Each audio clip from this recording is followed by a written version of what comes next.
Sa mga mahiling mag-extreme adventure, may madadayo po kayong resort sa Camarines Sur kung saan pwedeng mag-bike habang tumatawid sa Alambre. At nagsisimula namang dumagsa ang mga turista sa Baguio City para sa Panagbanga Festival.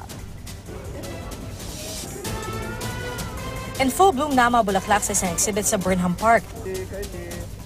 Pero solya pa lang yan dahil ngayong weekend, bibida na ang parada ng mga float ng mga bulaklak para sa taunang Panagbanga o Flower Festival. Inaasahang dadagsa niya ng 2 milyong turista, mga Papinoy man o Banyaga. Sa Naga City naman, may double adventure na naghihintay sa isang resort. Magpaka-extreme habang nakabitin o nagbabike sa ere.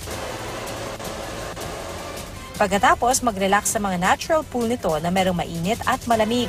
Pwede rin magtampisaw sa maliliit na waterfalls.